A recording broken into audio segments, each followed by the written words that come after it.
தம்பி நல்லத்தான் ஓதுறாரு. யூஸ் பண்ணிட வேண்டியதான். எப்படி யூஸ் பண்றது? அட பாவமே, ஒரு மனுஷன் உசுரை கொடுத்து ஊதிக்கிட்டு இருக்கான்.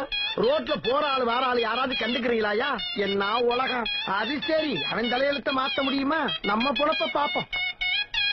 தம்பி செய்யற தொண்டுக்கு இந்த துண்டை யூஸ் பண்ணுவோம்.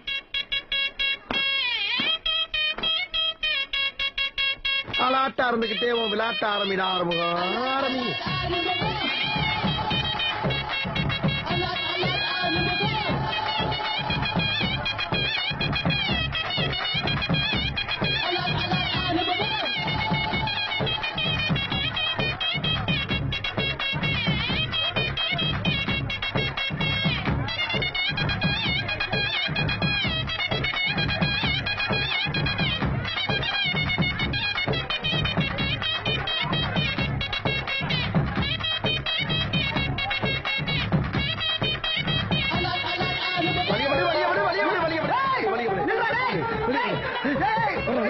கழிச்சுட்டு ஓட ஆரம்பம்.